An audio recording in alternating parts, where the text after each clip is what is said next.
Todo ocurrió al comienzo de la secundaria. El día era particularmente frío y nebuloso. Estaba en el salón, pasando el tiempo con mis amigos. Armando, que era bastante vivaz y atlético, y Rubén, quien, a pesar de su figura de gordeta, tenía un corazón aún más grande y era el guardián del grupo. Ambos me apoyaban en todo pese a mi cobardía, que los dejo desamparados en más de una ocasión, pero eso realmente no importa ahora. Las conversaciones animadas se detuvieron cuando la profesora entró al salón acompañada de una chica. Nuestras miradas se encontraron por un instante y sentí un escalofrío brutal. Era como mirar al abismo. La enigmática chica, de cabello negro azabache y ojos del color del barro seco, se presentó como Esmeralda. Lo más inquietante no era su mirada vacía, sino su sonrisa. Un estiramiento horizontal de los labios que no lograba plegar la piel alrededor de los ojos, como si su rostro fuera una máscara de cera que nunca acabaron de ajustar. Esmeralda era 2 años mayor que el resto, con 14 años. Cuanto más la observaba, más me invadía la inquietud. Algo en lo más hondo de mi ser me gritaba que debía huir. Para los demás, sin embargo, era simplemente una chica nueva, un poco callada, pero nada fuera del estándar. La situación se complicó cuando, silenciosa, tomó asiento justo entre Armando y yo. A medida que avanzaban las horas, intenté acostumbrarme a su presencia, pero la voz en el fondo de mi cabeza no cesaba. Huye. El timbre del recreo sonó como una liberación. Fui a la cantina con el resto del grupo. ¿Qué opinan de la chica nueva? Es muy linda, ¿no?, comentó Armando, con un brillo inusual en sus ojos. El recuerdo de esos ojos vacíos me golpeó de nuevo, incapaz de articular palabra me limité a seguir comiendo. No me digas que ya te enamoraste, pendejo, respondió Rubén con un tono conspirativo. Admito que es linda, pero no me da buena espina. Esto desató una pequeña disputa entre ambos, algo habitual. La familiaridad de la pelea logró traerme de vuelta a la realidad. Déjalo en paz, Rubén intervine entre risas. Sabes que Armando no puede pasar ni una semana sin perseguir a alguna chica. La discusión continuó y terminamos los tres riendo. No puedo evitar recordar esos días con amarga añoranza. Después de unos chistes más, Armando se levantó de golpe. Voy a intentar hablar con ella, ya verán, espetó con su tono animado habitual, y se fue antes de que pudiéramos responder. No volvimos a verlo en todo el receso. El día transcurrió sin más novedad hasta la salida. Me quedé en la puerta de la escuela, esperando a los chicos para irnos juntos. El último en llegar fue Armando, quien venía conversando con Esmeralda. Fue la primera vez que la escuchamos hablar. Su voz era baja y uniforme, una línea plana y fría, aunque con un perturbador toque de dulzura artificial. Armando se detuvo frente a nosotros, mientras ella continuaba caminando sin siquiera volver la vista. Chicos, lo siento, dijo con un tono torpe y apurado. Le prometí a Esmeralda que hoy la acompañaría a su casa. Rápidamente, dio la vuelta y se unió a ella. Nosotros, en lugar de molestarnos, lo vimos irse con una mezcla de camaradería y complicidad. Si en ese momento alguien nos hubiera dicho que era la última vez que veríamos al verdadero Armando, nos habríamos reído en su cara. Solo éramos unos niños viendo a un amigo marcharse con una chica. Desde entonces, Armando comenzó a desdibujarse. No era solo un distanciamiento, era un lento apagón. Rubén y yo lo veíamos con alarma. Su complexión atlética se estaba volviendo delgadez, su piel palidecía y su vivacidad era reemplazada por un silencio cohibido. Ya no era nuestro amigo, sino la sombra de lo que solía ser. Hablamos con el tutor, quien nos escuchó con una amabilidad distraída, sus ojos pasando por encima de nuestros hombros para vigilar el pasillo. Chicos, lo noto, dijo, bajando la voz. Armando no es el primero que se pierde en una novia. Su sonrisa era un gesto cansado, la de un hombre que había visto demasiados dramas adolescentes como para concederles verdadera urgencia. Denle tiempo. Si forzamos las cosas, añadió, como si compartiera una verdad incómoda, solo lograremos que se aleje más. ¿El amor adolescente es así de terco y ciego? Le contamos a nuestros padres las interacciones que veíamos, y vi cómo la preocupación en sus rostros libraba una batalla perdida contra el deseo de una vida tranquila. Es muy delicado, hijo, dijo mi padre, frotándose los párpados. Sin pruebas, es su palabra contra la suya. Si forzamos las cosas, Armando podría alejarse más. A veces, en la adolescencia, el amor duele, y uno tiene que aprender por sí mismo, mi madre añadió, con un hilo de voz. Además, esa niña, la tal Esmeralda. Su madre comenta en la escuela que ha tenido dificultades. Es de tener compasión, no de acusar. Nuestra oportunidad llegó un viernes. Lo seguimos al salir de clases, y para entonces la tarde ya se había convertido en una noche gélida. Una llovizna fina había levantado una neblina que convertía las calles en un escenario espectral. En un momento, una chica pasó a su lado. De repente, Esmeralda estalló. La volteaste a ver, ¿verdad? Su voz, por primera vez, perdió toda su dulzura artificial. Era un filo de hielo y rabia pura, la primera emoción genuina que escuchábamos de su parte. Su mirada era más pesada que de costumbre. Antes de que Armando pudiera articular respuesta, su mano se estrelló contra su rostro con un golpe seco. «Eres mío», le escupió, agarrándolo con fuerza por el rostro con ambas manos, mientras su tono se envenenaba de nuevo con una falsa ternura. «Mío y de nadie más». ¿Entendido? Armando solo asintió, con el miedo grabado a fuego en sus ojos. Rubén y yo, escondidos, no hicimos nada. La parálisis y el terror me clavaron en el sitio. Aún así, Rubén quería intervenir, pero lo convencí de que no lo hiciera por mi propio miedo. Si tan solo nos hubiéramos acercado entonces, pero es inútil. Ya es tarde. Me estoy yendo por las ramas. Debo continuar. Al día siguiente, decididos a ayudarlo, fuimos a su casa. Su madre, una señora mayor que se veía había pasado los mejores momentos de su vida, con el rostro surcado por la preocupación, nos dijo que no había llegado en toda la noche. Acordamos que Rubén se quedaría a esperarlo, mientras yo salía a buscarlo. No caminé mucho cuando la vi. Esmeralda salía de un callejón, y en la penumbra logré distinguir unas manchas oscuras y húmedas en sus manos y boca. Una gota de sudor frío me recorrió la espalda. El callejón despedía un aire ominoso, una promesa de horror que, aún así, me obligué a cumplir. En su interior, encontré un revoltijo sangriento, lo que quedaba de un gato destripado. Las náuseas treparon desde mi estómago hasta mi garganta. Decidí seguirla, convenciéndome a mí mismo de que necesitaba una prueba, algo tangible que los adultos no pudieran ignorar. No era valor, era la culpa de haber detenido a Rubén ayer. Ella se detuvo en un terreno baldío. Fue entonces cuando un grupo de chicos mayores, acompañado por un niño pequeño que lloraba, se le acercó con rostros iracundos. El niño, entre sollozos, la señaló. «Fue ella. Se llevó a mi gato». No les dio tiempo a actuar. Con un movimiento fluido y brutal, demasiado rápido y preciso para lo que debería ser capaz una chica de su edad, Esmeralda hundió un cuchillo en el muslo del chico más cercano. Los otros salieron huyendo, despavoridos, mientras el niño se quedaba paralizado por el pavor. Ella, entonces, pisoteó la cara del joven en el suelo hasta que cesó su movimiento. Luego, extrajo el cuchillo de la pierna y se acercó al niño con una sonrisa genuina, amplia y macabra. No me atreví a seguir mirando. Solo escuché unos gritos ahogados, que se cortaron de forma súbita. Cuando, temblando, volví a asomarme, los dos cuerpos yacían inmóviles en un charco carmesí. Ella alzó la mirada directamente hacia mi escondite. Sus labios se curvaron en una sonrisa suave y siniestra, una amenaza silenciosa que heló la sangre en mis venas. Esos segundos se extendieron en una eternidad de terror, hasta que, por fin, se dio la vuelta y se fue. Lo siguiente que recuerdo es el sonido de mi propio vómito en unos arbustos, y luego mis piernas moviéndose por inercia, alejándome de allí a toda prisa. Corrí a casa, el pánico convirtiendo mis piernas en aspas temblorosas. Entré jadeando, con la ropa manchada de tierra y algo de vómito, más el recuerdo de la sangre fresca grabado en los párpados. Mis padres se alarmaron al verme.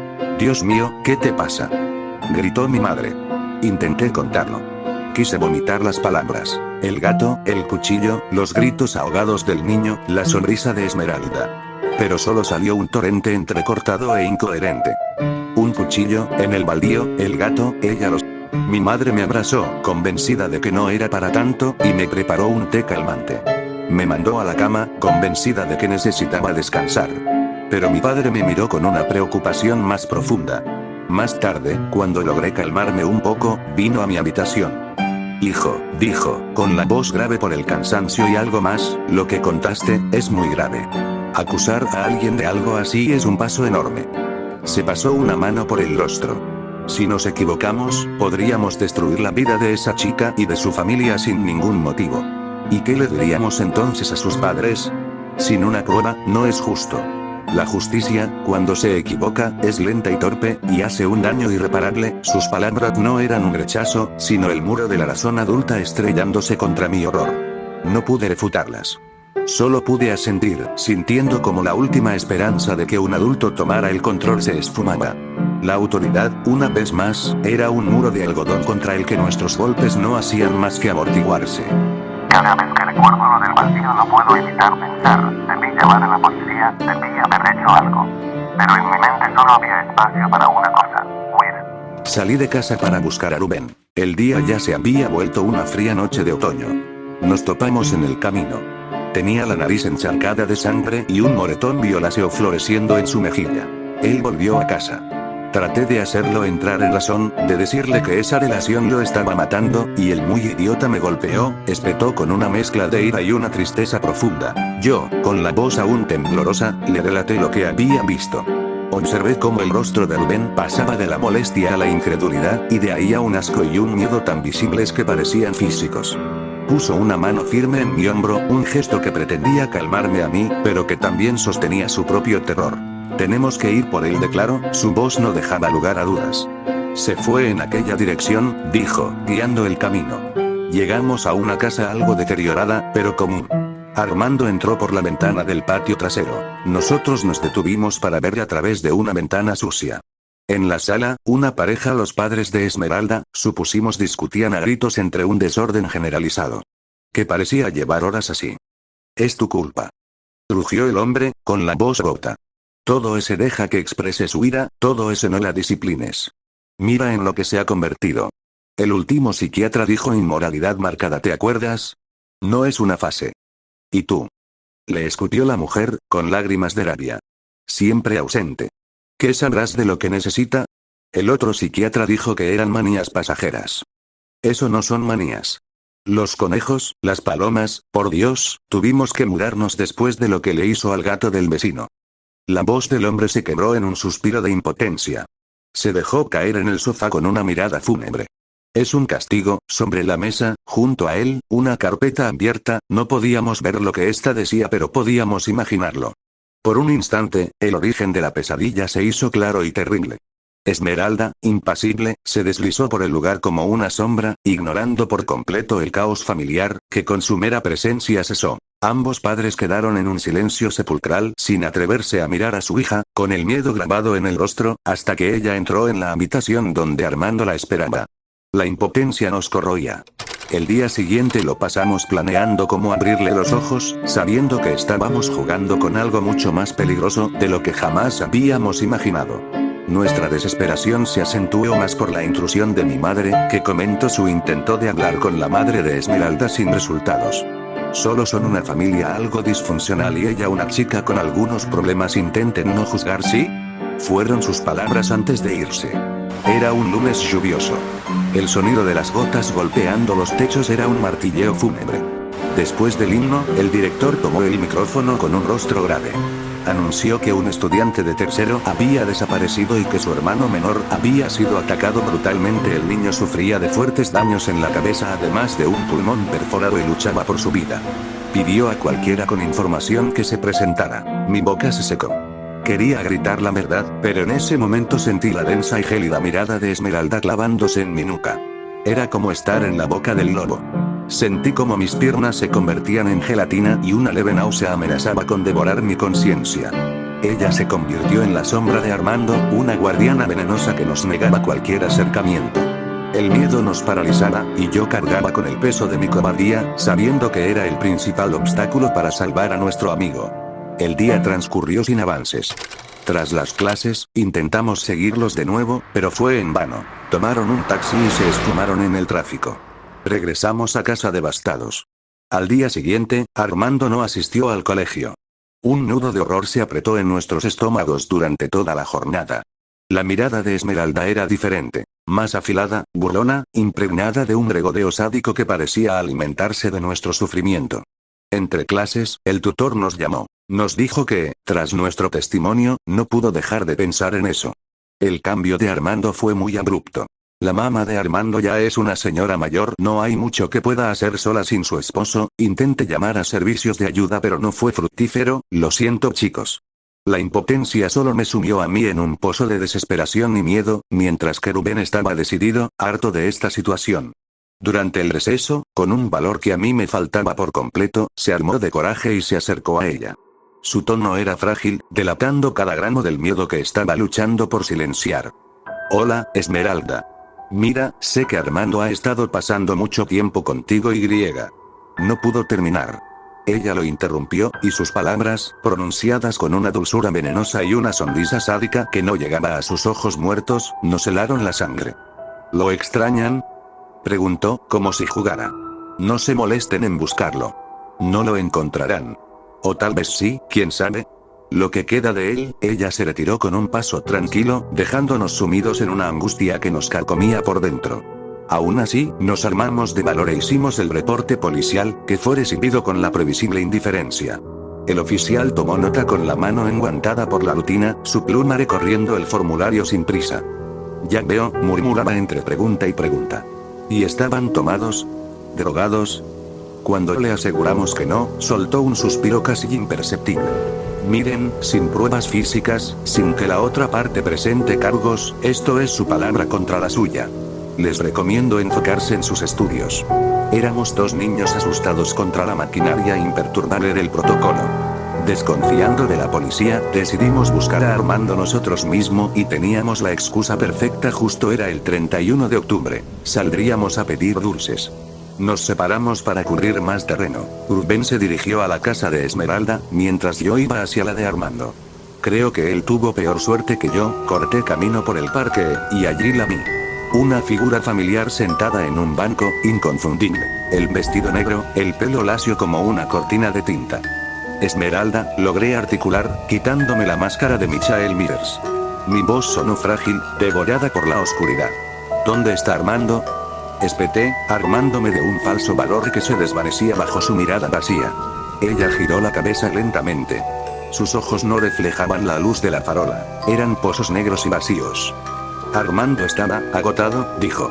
Su voz era un hilo de viento gélido. Siempre hablaba de ustedes.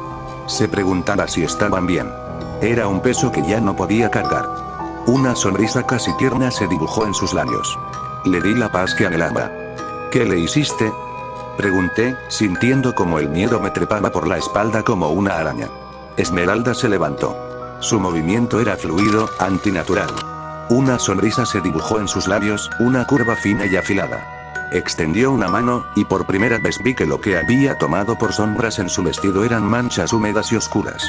Y en su cuello, colgando de una cadena plateada como un trofeo macabro, estaba el pingüino de esmalte que Armando siempre llevaba en la mochila. Ahora, dijo, y su sonrisa se amplió hasta mostrarse demencial, ¿quieres un dulce? Se abalanzó. Un cuchillo apareció en su mano, la hoja ya manchada de un rojo seco, forcejeamos. Su fuerza, imposible, un torrente. El dolor, agudo, ardiente, en mi brazo. La hoja. Mi grito, ahogado en la garganta. La otra mano, a tientas, piedra, la estrellé con todas mis fuerzas contra la sien. Un crujido sordo. Un jadeo. Su agarre se aflojó lo suficiente para que me zafara y saliera corriendo, la sangre caliente empapando mi disfraz. Corrí sin aliento, con el pánico como único combustible, hasta el patio de Rubén, nuestro punto de reunión. 15 minutos después, el portón se abrió. Era Rubén, pálido como un espectro y temblando de pies a cabeza. Sobre sus espaldas, cargando con un peso que era más que físico, traía a Armando. El estado de nuestro amigo era indecible. Su cuerpo era un mapa de moretones y cortes superficiales, pero lo peor era la ausencia total en su mirada. No era la de un animal asustado, sino la de una casa vacía, con las luces apagadas para siempre. Una vez en el hospital, la realidad se desmoronó. Rubén se desplomó en una silla y rompió en llanto. Esa casa era un matadero, balbuceó entre hipos. Sus padres, en el suelo, no pudo continuar. Se llevó una mano a la boca, las náuseas venciéndole. Puse una mano firme en su hombro, anclándolo a mí, a lo poco que quedaba de nuestro mundo. ¿Y Armando? Pregunté, casi sin querer oír la respuesta. Rubén tembló con violencia renovada. Estaba en la habitación, desnudo. Las heridas, no eran solo físicas. Era como si le hubieran desmontado algo por dentro. Su voz se quebró. Tuve que acompañarlo al baño, sosteniéndolo mientras vaciaba su horror en el retrete. Los días en el hospital fueron una neblina borrosa de miradas de reojo lastimeras que aún no recuerdo del todo bien. Ahora, La realidad era innegable. Había un adolescente acuchillado y otro convertido en un cadáver viviente, aunado con el testimonio también sobre los cuerpos de los padres, obligó a la policía a comenzar una búsqueda masiva de Esmeralda. Dar mi testimonio fue como revivir la pesadilla, una herida que se abría una y otra vez. Odié cada segundo. Los detectives se mostraron más profesionales. El oficial a cargo suspiró, apartando el expediente como si estuvieran quitándose un sabor amargo. Mira, entiendo. De verdad, cada respuesta evasiva mía era un clavo más en el ataúd del caso. Muchacho, mi trabajo es presentar casos que un fiscal pueda ganar. Tenemos 2 homicidios en la casa de la chica. Eso es un hecho. Lo del terreno baldío es un testimonio. Sin cuerpo, con los supuestos testigos desaparecidos y sin el cuchillo, es tu palabra contra un vacío. Un abogado defensor lo destrozaría en 2 minutos, hizo una pausa y me miró con una lástima que parecía genuina. Su mirada se volvió más pesada. ¿Culpa, quizás? Muchacho, en este trabajo existen 2 grandes verdades. La tuya, imposible de probar, y la que un juzgado puede aprobar. Lo lamento. El sistema ya tiene un cierre para esto. Esmeralda mató a sus padres, torturó a su novio y huyó. Es un caso terrible, pero es un caso cerrado. A veces, la justicia no trata sobre la verdad, sino sobre lo que puedes probar. Lo archivaron como resuelto por la muerte de los padres y lo sucedido a Armando. Un cierre administrativo y limpio. Mi testimonio sobre el terreno baldío quedó para siempre en el anexo, etiquetado con esa frase que aún me quema. Contiene inconsistencias propias del shock traumático. A veces, en mis pesadillas, no es su fuerza sobrehumana lo que me aterra, sino la posibilidad opuesta. Que su agarre fuera solo el de una chica fuerte y decidida, y que el crujido sordo no fuera de hueso, sino de la piedra golpeando el marco del banco. Que yo, en mi pánico, hubiera inventado el monstruo para darle sentido a una maldad demasiado humana y, por ende, demasiado común. Armando y Rubén nunca fueron los mismos. A Armando no solo le destrozaron la mente, el daño en sus tendones de Aquiles lo condenó a una silla de ruedas. Los médicos llaman a su estado catatonía, pero yo he visto cómo sus dedos dibujan, una y otra vez en el aire, la misma forma espiral y retorcida. Una vez, Rubén juró haber escuchado cómo susurraba Mío con una voz que no era la suya, plana y fría como un cuchillo. Rubén, por su parte, aunque conservó su gran corazón, se encerró en un silencio del que pocas veces sale, como si cargar con ese recuerdo le hubiera robado hasta las palabras. Si antes era un muro acolchado que nos protegía, ahora es una muralla de hielo. Mi brazo, hasta el día de hoy, no se ha recuperado del todo. Los temblores persisten, un recordatorio físico de aquella noche. Y Esmeralda, sigue ahí fuera. En algún lugar. Los adultos inventan sus teorías, sus propios cierres administrativos, como envidio esa capacidad. Yo ya no huyo. Huir implica un destino, y yo ya no tengo uno. Ahora solo vigilo. Mis manos, antes un temblor incontrolable, ahora han aprendido una quietud tensa, una calma de depredador a la espera. No de cazar. Solo de no ser la presa fácil cuando el zarpazo final llegue. Durante la cena, mis padres no se atrevían a mirarme a los ojos, como si se tratara de una lástima no expresada. Días después, el tutor nos volvió a llamar a Rubén y a mí, casi llorando, se disculpó por ser un inútil, como si eso arreglara algo. Al menos ellos ya entienden. Ella no es un espectro que merodea en las sombras. Es la prueba de que el abismo puede habitar en cualquier patio, en cualquier salón de clases, vestido con la piel ordinaria de una adolescente, y ella sabe dónde encontrarme. Yo he aprendido a vivir con esa espera. Ya no huyó, pero vigilo cada rincón. Mis manos, que antes solo temblaban, ahora también practican la quietud. A veces, en la mesa, aprieto un lápiz hasta que cruje, imaginando que es el mango del cuchillo que ella empuñaba. No es valentía, es el rencor de un animal acorralado. No pienso ni quiero ganar. Solo anhelo que, si el abismo vuelve a mirarme, el golpe seco no sea el de la piedra contra el banco, sino el sonido de mis huesos rompiéndose contra los suyos. No es valentía. Es la rendición de un animal que, acorralado, prefiere ver su propia sangre manchar el suelo antes de seguir esperando en la oscuridad.